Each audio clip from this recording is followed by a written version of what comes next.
Hey, a hearty hello to you all, and welcome to Westward Ho. I'm Phil West, and I'm going to help take you on this adventure to explore God's favorite conference. But I'm joined, as always, I'm going to say, because this is what they say on their show, but really this is the first one of these we're doing. I'm joined by both Mr. Jeremiah Bentley and Mr. Landon Cotham, the co-hosts of Moontower Soccer. Hey, Phil. Hello. Hey, Phil. Yeah, when I was thinking about this sort of intro thing, I thought the show we used to co-host talked about being Austin's longest running soccer podcast. So we are now on Austin's shortest running soccer podcast as of it's a minute old right now. And we're happy to be here for the birth. Well, thank you. Yeah, and also the since we are focused on the Western Conference, you could say it's the Western Conference's longest and podcast, since this is kind of the only one that exists as far as we know. So, which is the idea, again, just to focus on all 14 teams, all the stuff that's going on throughout the West. Some pretty interesting things happening. So, what we're going to do is we're just going to explain the format here real quickly before we jump in things. Basically, each week, we'll try to come out on Fridays, plan on about 35 to 40 minutes with us. As I measure podcasts, about 2 dog walks. The idea is we'll tackle a big question every week. We'll get into a couple of side dishes, and then we'll close out by talking about some of the things that we're looking forward to as the weekend starts. So let's go ahead and jump right into it. Our question this week, the first of which I'm hoping are many that we'll ask here, is can the Sounders still make the playoffs?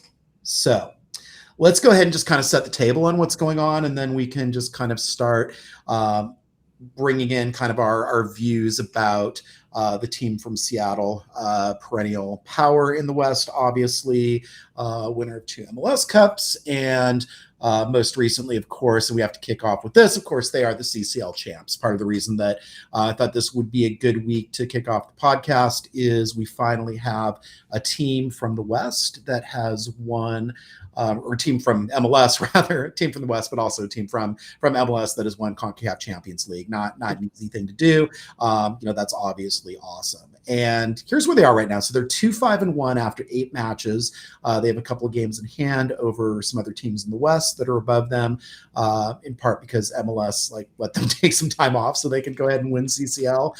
They are 13th out of 14 teams in the West right now. They're on 7 points. They have a -4 goal differential, but they are not as bad as the Caps, which have a -10 goal differential and are also on 7 points.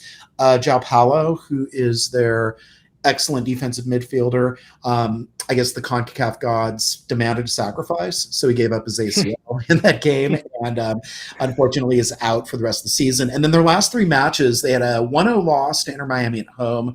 They had a 4-3 loss to the Quakes in San Jose, game which they were up 3-1, and then MLS After Dark happened, and then a 2-0 loss in Frisco. They were a little rotated last time around. So want to kick it to you guys. What are kind of general impressions about what's going on with the Sounders so far this year? So I wanted to ask you, Phil. I mean, Jeremiah and I talked about this on Moontower Soccer. I think I know where you stand on this, but do you think it's acceptable for a fan of a different team? I guess not even acceptable. Is it normal? Is it like a good thing for a fan of a different MLS team to cheer for the Seattle Sounders in that Champions League final? Yeah, I think when it comes to MLS versus Liga MX, I mean, obviously you saw it in the last All-Star game. There's definitely a rivalry there. I think we're going to see it with Nations League coming up when they do the expanded format. Yeah, I think it's absolutely valid and acceptable. I think if you're a Timbers fan in that situation, that makes it really tough, or maybe to a lesser degree a Whitecaps fan. But I think, yeah, I mean, as somebody who obviously follows the league, likes a lot of the teams, but obviously I'm wearing an Austin hat right now, so clearly, I am an Austin fan, as well as somebody who covers them. But yeah, I was definitely rooting for Seattle. I mean, they're also kind of my boyhood club. Very, very literally, as a young boy, I was following the NASL Sounders. So going to the Kingdom, which is now no longer with us, and that's probably a good thing. But I think it's totally acceptable. And yeah, Kingdom is dead. Long live the Kingdom. Yeah, I mean, I was in a Chili's rooting for him, as a matter of fact. So, did you go? You went to Conca Chili's to the great meetup? Oh, nice. Yeah, it was. I ate adequate in the neighborhood. What about y'all? What do you think? I mean, Jeremiah, do you have any thoughts? I have some hard science I want to present. If you want to present your opinions first. You want to just present some vibes? This is on Seattle making the playoffs or not? Yeah, absolutely. I think they're still in it for sure. I mean, they're set 7 points out of a playoff position right now with 20 something matches to go. Like, that's the thing about this league, is almost nobody is ever out of it. And if you look at their depth and if you look at their talent, and I know, Phil, you wrote this in the notes. I mean, it's 7 players in the CCL best 11. Like, they're the deepest team in the league, and they're the team that's best set up to do that. And I feel like now that they're focused exclusively on the league, would be very surprised if they didn't make it into the playoffs.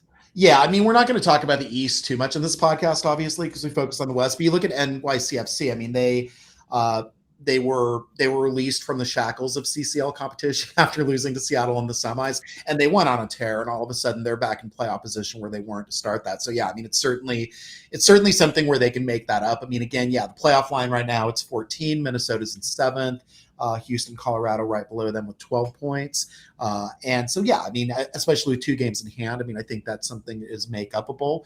I also want to bring in, before we get into Landon's hard science, Jeremiah, your favorite all-time Sounders factoid. My favorite all-time Sounders factoid, the fact that they have never finished lower than 4th in the West in the history of their franchise. Yeah. That's every time we do a Seattle preview, I look that up and I'm surprised by it. And I was like, oh yeah, we talked about that last time we did a preview on the show. So yeah, it's incredible. Like, even the year in 2016 where they were 6-12-2 in late July and didn't look like they were going to get in. But then they got Schmetzers, their head coach, and got Nico Ladero, who is, by the way, one of those 7 players in the CCL Best 11 from Seattle. Got them basically the same day, qualified for the playoffs, and then won the MLS Cup. And so they actually vaulted 4th in the West when they were mired pretty much near the bottom of the conference pretty late into things. So Landon, hit us with your hard science. Okay, so this is in the theme of that 2016 season. So Seattle is currently on, you said 7 points, is that right? Mm-hmm. 7 points. They have 26 games to go. So looking at last year and then also the last non-weird COVID year, around 48 points seems to be the playoff line at the end of the season. That would leave Seattle at this point in the season, they need to average 1.58 points per game. Okay. And so looking at the top of the standings last year, not even the top of the standings, Seattle last year ended the season with 1.76 points per game. Okay. And they finished in 2nd place. If you look at RSL, were the last team in the West to make the playoffs. They finished the season with 1.41 points per game. And so I know that people have been making a big stink about the Sounders being like 3rd in the power rankings, even though they're last in the table right now. Right. That's a problem of setting parameters for the competition here. But I do think the Seattle Sounders are one of the best teams in the league. We saw them beat Mexican teams in CONCACAF Champions League, which is a thing that MLS teams have struggled to do. I think they're a very good team. The Joao Paulo thing, missing him is going to be a big deal. They might have to address that in the summer to try to get someone else in there, because the backups are, I think, like 2019 and 16 respectively. Right. Yeah. And so that might be a thing they need to address in order to finish higher than just like right at the playoff line. But it's an extremely good team, and it's not really that out of the ordinary for this league. So I think they'll make the playoffs and will probably do it fairly comfortably. Yeah, I'm looking at their next 5 real quick. I mean, they host Minnesota, they're at Houston, they're at the Raps, they host Charlotte, and then they host Vancouver. So that seems like they could get 15 points out of 15 right there in just those 5 games. I mean, that might not happen exactly, but they can certainly make up a lot of ground in this kind of immediate stretch of games that they've got here. Whereas, for example, LAFC, they've got some tough games. Austin obviously has some tough games. Dallas has some tough games in there. So the teams that are like at the very, very top of the West right now might be having a little bit more challenging patch to their seasons, while Seattle has maybe, arguably a little bit easier of a stretch. Not to disrespect those teams, of course, but you look at the standings, you look where they're at, and those seem like very winnable games.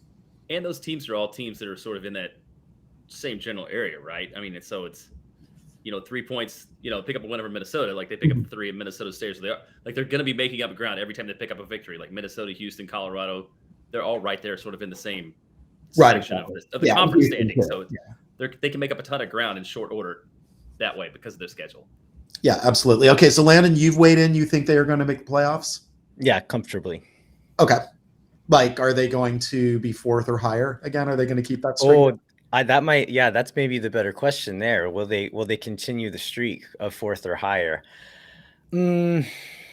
With Joao Paulo out, I'm going to say they will not finish 4th or higher. Okay. I'm going to say they'll finish 5 to 7, somewhere in that range. So they're going to have to go on the road, essentially, all the playoffs in that case. Yeah. Unless something weird happens, but unless there's some upsets along the way, which again, it's MLS playoffs, so certainly upsets can happen. Jeremiah, what say you?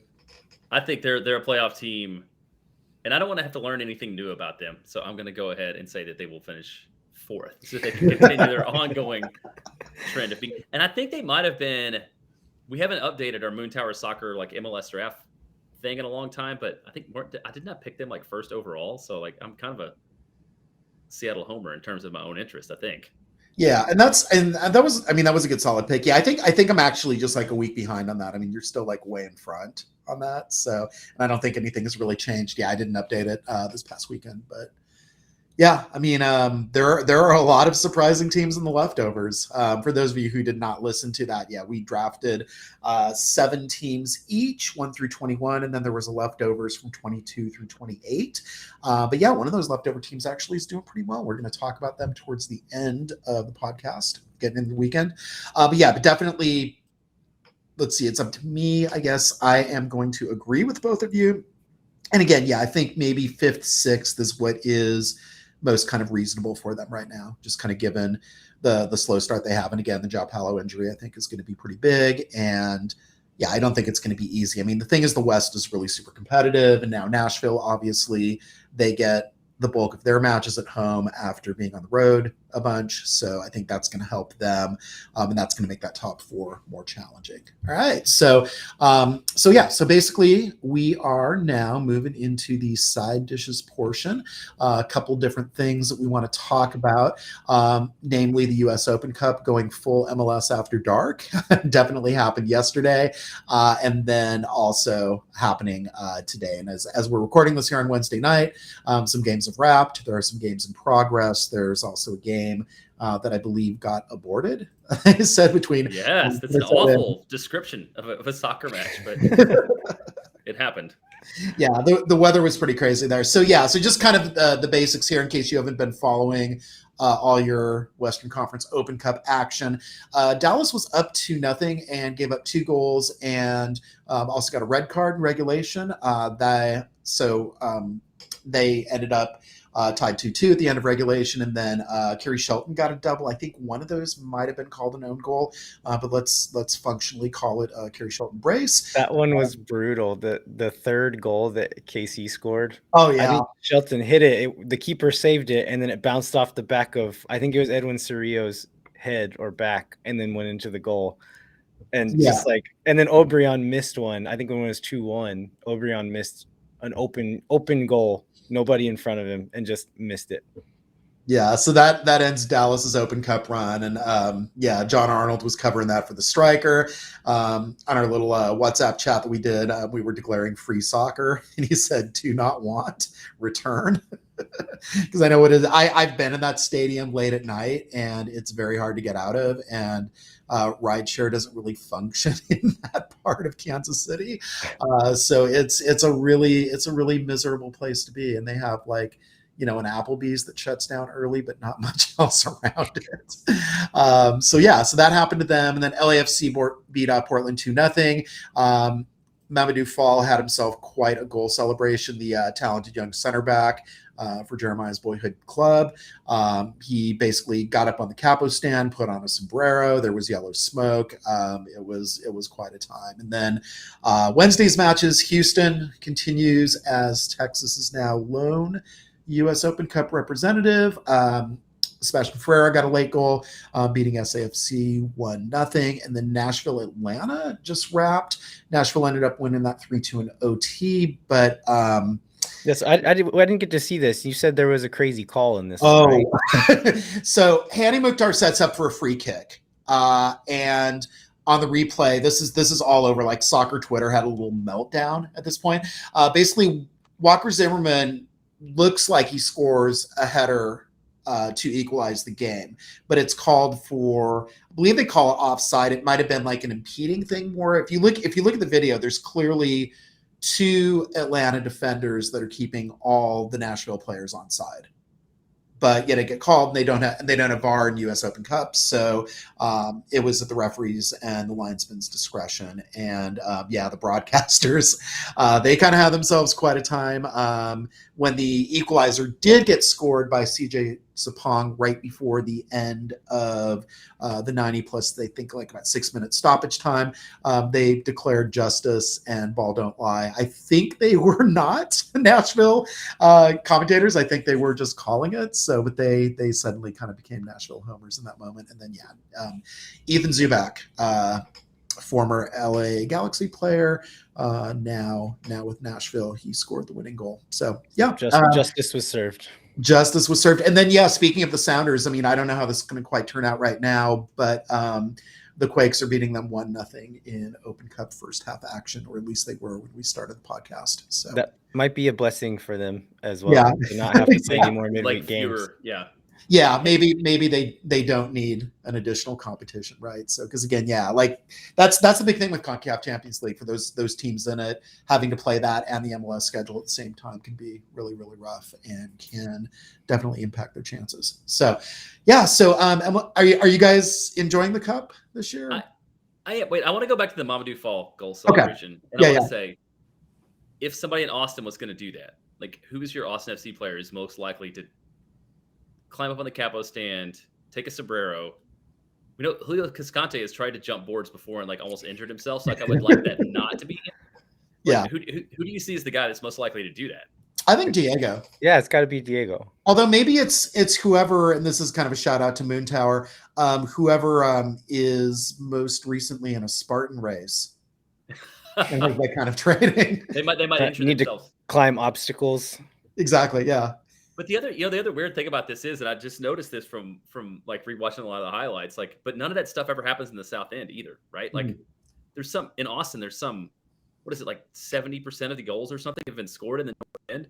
Because one thing is, if you're going to do that celebration and jump in the capo stand, like, you need to be close by it. Like, you're not going to run all the way across the field and do it. So it's got to be situational also. You're probably going to court a yellow card. Yeah. I mean, my season tickets now are in the North End. So yeah, I mean, I do get to see a lot of goals. You can see a lot. Yeah. Yeah. It's fun. Yeah. And they usually kind of go over to our corner flag too. So, although the snake happened at the opposite end. But yeah. So, but I mean, in terms of the Cup, I mean, anything that jumps out storyline wise, I mean, we'll just kind of put Austin's loss aside. Yeah, that was sad. I mean, I love this. We talked about this before we started recording, but the fact that Union Omaha and the Northern Colorado Hailstorm, which we've decided probably have the best name out of any team still left in this competition, that they both beat MLS clubs. And now Union won 2-0 tonight, right? So they're in the round of 16? 32, I think it is still. Okay.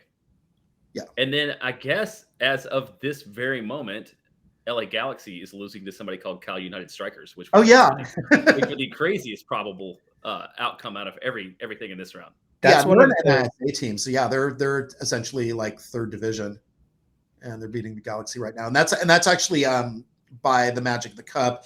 That's a road game. I mean, it's not too far from where Carson is. It's in Irvine, which is Orange County, but still, they're on the road playing against a third division team and apparently losing right now. So. And also with the Quakes, I'm very excited that Usain Abuda is getting a run out tonight. He's starting, so that's very good to see. All right, so let's get into also Nashville won its first home match, 2-0 over RSL on the weekend. There were goals by Dave Romney, formerly known as the person who took out Joseph Martinez's ACL a while back, a couple of years ago. Started the 2020 season. And then CJ Japong also got a goal, not Ake Loba, who's a halftime sub. You might remember Ake Loba was at one point a rumored potential Austin FC striker who has been grabbed by Nashville and has not been doing, quite the job that they had expected him to do. Austin signed Musajite instead. Yes. He's been maybe worse. But so Nashville, I mean, obviously, any thoughts on their new home stadium and just kind of what you're seeing and kind of what the vibes are there? It looks really nice. I would very much like to visit that stadium. It looks pretty cool. I don't know. I always like, after having gone to so many Austin games, all of the like national team style chants, like old school MLS chants, I have a hard time getting on board with any of that, but they do it with a lot of enthusiasm and with a lot of volume. And so I give them credit for that, but it looks great. They love you. They love you. They love you. Over and over again. And I guess you see Pablo Maurer's tweet from the parking lot, which is also the racetrack. The NASCAR racetrack. Yeah. I guess it's one of the places you get to park now. It's like the NASCAR racetracks. You just like park in the straightaway. And then not the parking lot for the racetrack, but the actual track. The actual track itself. Wow. Yeah, sorry. Just to be clear. Yeah, you park on the track. It would be hard for me to not take a lap or two, but yeah. That must be like such a perfect day for so many of those fans. Right. If you're a NASCAR fan, for sure. And a Nashville fan. And so you were really excited. Who do we get for for your favorite MLS pregame tradition for Nashville's first home match? Oh yeah, right before the 10th. Yeah, they did Tommy Shaw from Sticks, which was ridiculous.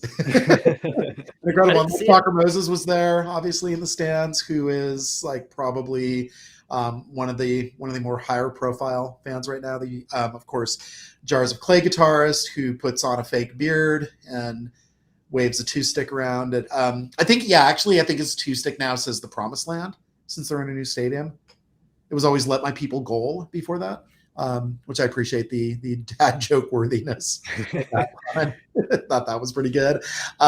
So, but obviously, I mean, again, I think I'm gonna eventually miss Nashville in the West, because I'm sure they're gonna like reposition things next year when St. Louis comes in, and then we'll have to change the theme song lyrics and all that. So I'm kind of looking forward to it, because I actually quite like Nashville, and if they're in Austin's conference, I have a hard time like wanting them to do well. Right, because they're going to do well at Austin's expense. If they're in the East, though, I can like kind of root for them on off days, and it's not going to affect Austin at all.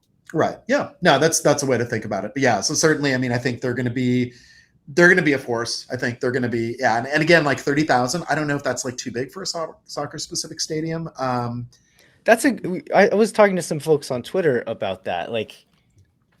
And with Austin's success, a lot of people have said that they built Austin Stadium too small. Mm-hmm. And I would say, like, for the short term, like the next 5 years, 5 to 10 years, maybe, I think Austin Stadium is the perfect size, because we can keep it full all the time. The energy will be high all the time. Even these midweek games, like, it's going to be rowdy in there. Mm-hmm. But if you're looking ahead 10 years on, if soccer is going to grow in this country like we hope and expect it will, 21,000 starts to look small, and maybe Nashville's is more the right size. Right. Yeah, and the other thing too, I mean, I guess this gets into a bigger discussion down the road maybe, but what is the shelf life of a stadium right now? I mean, you've got, for example, I mean, Dignity Health Sports Park, as it's known now, the Galaxy Stadium, RSL, Colorado. I mean, all those stadiums are definitely MLS 2.0 stadiums. They're coming up on like close to 20 years right now. And definitely if you've been in them, their age shows. I mean, it's definitely, there are much better, newer stadiums in the league right now. So, I mean, it's not there. I mean, they're adequate stadiums for what they do, but you look at it compared to, Bank of California or Q2, and there's just no comparison.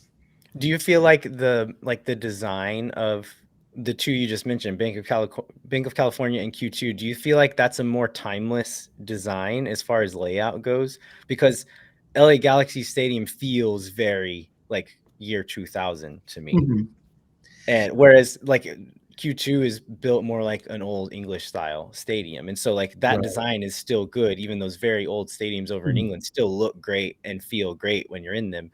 And so do you think like that could improve that shelf life, or does the rest of it wear down enough to where they still need to replace it after a while? Yeah, that's an interesting question. I mean, I think maybe that is the case. I mean, there are all the modern amenities too that those stadiums have. I mean, definitely with Q2, I mean, the airflow is incredible, and except I mean, I guess it was going to be hot no matter what on Sunday, but yeah, at least it's it was mitigated somewhat by that. But then again, you had for a while you had baseball stadiums that were trying to be like old timey, but they were like very kind of cookie cutter old timey, and they just kind of look ridiculous now in a way. So don't necessarily have that charm that they were maybe trying to achieve. Whereas like a Fenway or a Wrigley, they're always going to be charming because of just how old they are. So, but we're on baseball instead of soccer right now. So let's steer it over to our last little side dish, which are some skids of note. We talked about the Sounders and kind of their rough little patch they've had with 3 games. And 3 losses. But Houston has 1 point in their last 12. SKC has not won in league play since March 26th. They have 3 losses followed by 3 draws. Portland is winless in 4, 3 draws and a loss. So out of those 3 teams, are there any that you think should be most concerning to fans? And is there maybe a team out of those 3 that you think might be able to pull out of that nosedive best? Well, 2 of them play each other, so I guess we'll get a little bit of an answer out of that, right? Don't Portland and Sporting KC play this week? I think Portland and Sporting kind of suffer the same issue of, I mean, they're kind of like their core is over the hill, and I don't see a ton. I don't want to say anything good about Houston. This is making it very hard for me right now, Phil, to talk about which one of these teams. But I mean, Houston's doing okay. I mean, they're in 8th right now, and they have a fairly high profile player coming in over the summer already. So like of those 3, I feel like Houston is the most playoff worthy of those. Houston also just exercised their buy option on Coco Carrasquilla, which was not clear that was going to happen. And so I think if they'd have lost him, I think he's their best player right now. I do too. And so if they lose Carrasquilla and bring in Hector Herrera, I don't think they're a better team for that. No. And so the fact that they're going to be able to keep him, I think the question now is, like, can you play all those guys at the same time? Right. They fit on the field. Yeah. Quintero, Herrera, and Carrasquilla, like, I think that's going to be their new problem, but it's a good problem to have 3 really talented guys trying to get on the field. Yeah, except Quintero will typically play more advanced, and then Quintero also will never give you like a full 90 anymore. I mean, he's definitely like a 45 to 60 kind of guy, depending on, whether you start him or whether you bring him in as a super sub. Which Herrera might be in that same mold as well with his. Yeah, maybe initially too. Yeah. Start as he. He's still going to be in match shape because obviously he's just played a full season with Atletico. But and again, obviously they went fairly deep, not as deep as I would have liked in Champions League, but definitely your other boyhood club, Phil. Yes. But definitely got in some good minutes here and there. So yeah, I mean, but again, the whole adjustment to a new league is going to be one that's going to be challenging for him. But yeah, it's going to make them obviously really interesting. Yeah, SKC, like at the start of the year, I thought their core was still strong, and Vermees is such a good coach. But yeah, they really are showing their age, and they looked great in the Open Cup game. I mean, they have those kind of flashes, they have those moments, they can do that, but just their product throughout the first part of the season has just not been kind of where they've expected to be and where they're accustomed to being, right? Because I mean, they've made the playoff pretty much every year in the last decade. Yeah, I don't think that's going to happen for them this year. So, and they're really injury riddled too right now. Yeah, they are. Yeah, Alan Pulido was the big one. Like no real striker. I mean, like they've got some good players up top, but Pulido's in a different class than anybody else they have in that position. Yeah, and they didn't have him a lot of last year either, but when he was there, he was good though. Yeah, and definitely made a difference. And they they just seem to have, just kind of regressed a lot this year compared to last year. So yeah, that'll be interesting to see. All right, so let's go ahead. We're going to move on to the weekend. That's kind of the last little thing we're going to do. So 3 matches I want to talk about. We'll just kind of take these one by one. This first one, obviously, Jeremiah and Landon, y'all are familiar with because you just previewed it for Moontower. So it's RSL.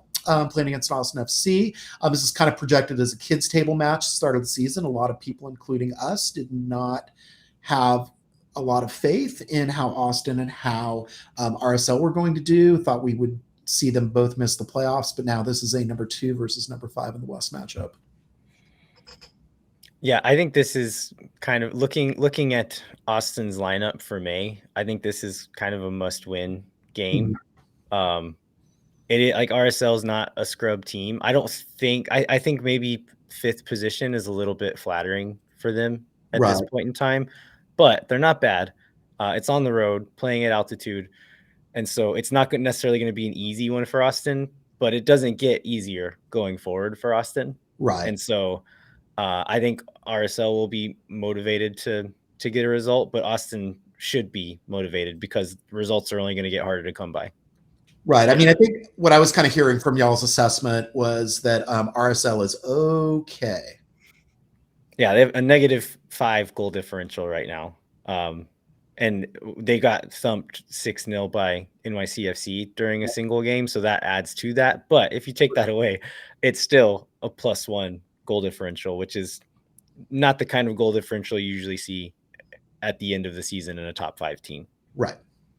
And I did not expect this to be a pretty game of soccer. I don't think. I mean, if you're inviting new people in to watch the sport or everything, I don't feel like the Austin at RSL match. I mean, I think RSL just kind of plays ugly overall, it seems like. So I think it'll be a slog, and it'll be a matter of whether we convert on the chances we get, or Sebastian Driussi does some magical Sebastian Driussi thing and then we pull it out. But I think it'll be competitive and a tough match for sure. Yeah, they did beat the Sounders last year in a playoff game where they did not take a shot. Like, not a shot on goal, but a shot. A shot at all. Yeah, I remember that. I was telling Landon, I was like, they barely made the playoffs, and I really, really hated something about their playoff run, and I couldn't remember what it was, and that's what it was. Like, that was maybe the worst game I've ever seen. That was the most frustrating game to watch. Like, I was covering that one for MLS, and I was just so frustrated. And like, my mother-in-law walks in, she lives with us, and she was, questioned me about it. It's like, I just want something to happen. I just want this to end in some way. I remember telling her. So that's RSL versus Austin. We're talking that up. And then Vancouver versus San Jose. It's kind of a wooden spoon 6-pointer, but also kind of curious to see both of these teams. I mean, again, obviously, I think Vancouver's a lot better than the record indicates, but they really haven't been able to get it together. Ryan Gauld was out for a time with concussion protocols, but he's been back. They won an all-Canadian matchup against Toronto, and now San Jose, they're freed from Mateus Almeida, and they seem to be looking a lot better than they had when they were, clearly under late-stage Mateus Almeida.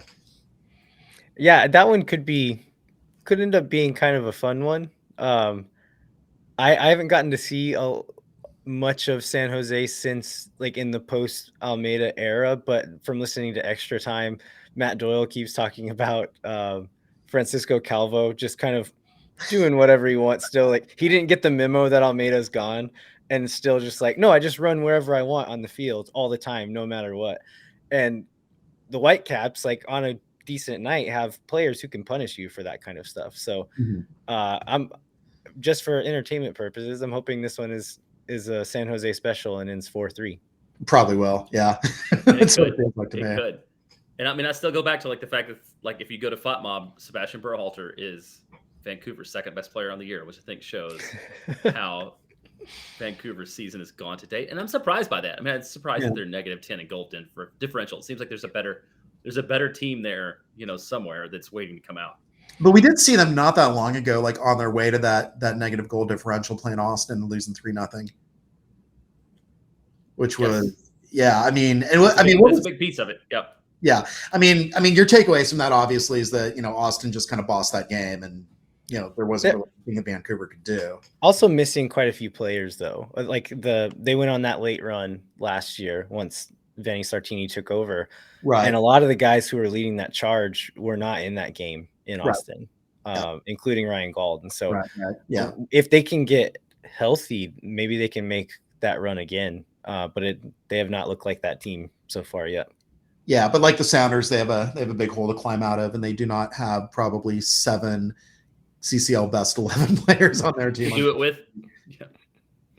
They're talented, but they're not Sounders talented, maybe. So, and then the other game, this is the Saturday night cap. I was at this game last year in LA, covering it for the Striker, Galaxy versus FC Dallas. Weird things happen in these matches. So, obviously, we just saw the Galaxy score a goal in the 6th minute, and then do 84 minutes of time wasting to beat Austin 1-0 last week. And then FCD, obviously they're coming off a win over the Sounders. Obviously this has some big, kind of early season playoff shuffle implications.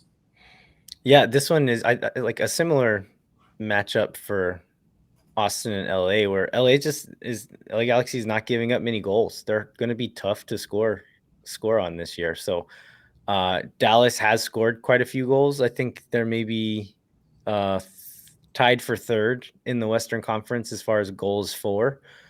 So yeah, it would be interesting to see if they can fare better than Austin did this last weekend against that tough Galaxy defense. So this is maybe a stupid question, but like, why is LA 3rd and Dallas 4th in the conference if they're on the same points and Dallas has a better goal differential? I think it has to do with wins. Okay. I think we had a little dropout. Let's see. Oh, did we? Yeah, like Landon was making a point, and then. Do you know what it was, or where it was? It was right when he was talking. So this last time. Do you want me to say that point again? Yeah, I think so. Let's maybe take it from that point. I'm hoping Maya can patch this together somehow. All right. Yeah, so the Galaxy are a really tough team to score against. And so I think Dallas is sitting, let's see, they're tied for 3rd in the league in goals scored. But the Galaxy are close to the top of the league in as far as like the fewest goals allowed so far. So it'll be interesting to see if Dallas can fare any better than Austin did against that tough defense. Yeah, Greg Vanny's done a really good job revitalizing that defense last year, and that's been a big part of what they're doing. Yeah, and I remember people when he came in, people thought it would take some time. That the LA the Galaxy were so fundamentally broken that it would be a while before we could turn it around. But clearly, like with a commitment and a system, and what he's done, like this culture that he's built, it does not take them very long to be back where they are, where they've been, earlier. Yeah, they were a poor defensive team last year as well, and it's like not that many different players, really. Yeah, I mean they had a few pieces that they switched out, but I mean, yeah, certainly. I mean, it was again like and kind of like with Almeida this year and kind of San Jose's improvement. I mean, like towards the end with the Galaxy when GBS was the coach. I mean, they just they were losing badly, and it just those press conferences were not fun, and that did not look like a fun team that was together or unified or enjoying life in soccer at all, and they seem much better and much happier now, and yeah, I mean, like Chicharito obviously had that bounce back year last year and looks like he's continuing on that same pace, and he's loving life and loving soccer, so that should be interesting. And then of course with Dallas, Alan Velasco, seeing his continued development, Jesus Ferreira obviously he scored that goal to surpass his dad in all-time MLS goal scoring for Ferreira family members, so that was kind of cool to see as well. That's quite a record. Yeah. All right, so that brings us to the end of our first episode. I want to thank you all for being here. We're still new at this right now. Twitter's our social media. That's Westward Hocast. Obviously, you can get this on Spotify. The Apple Podcast feed is now working. You can get that there as well. Of course, you can see it over at the Striker Texas. Landon, what should people do to help out this fledgling young podcast? They should rate, review, and subscribe, Phil. All right. Okay. So I have heard from one of my favorite podcasts that is something that is really helpful. So, and if you review, I hear that you can review again later, and that helps things out as well. That's correct. Review early, review often. Okay, awesome. All right, well, thanks for being here with me, Landon and Jeremiah. I appreciate you guys helping launch this. And again, yeah, this will be a weekly thing.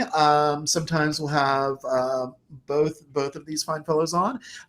Some weeks it'll be one, and then we're also going to, down the line here, hopefully pretty soon, start mixing in some people from around the conference as well. Because I mean, obviously, we know that all our Austin folks welcome the Austin perspective, and that's a good important thing to have. But also, we want to mix in voices from all around the conference and get perspectives there. So so we are signing off for this week. Thank you so much for being here. Thank you for accompanying us on the maiden voyage, and take care, enjoy the soccer, and we'll see you next week. All right, thanks, Phil. It's fun. Thank you, appreciate it.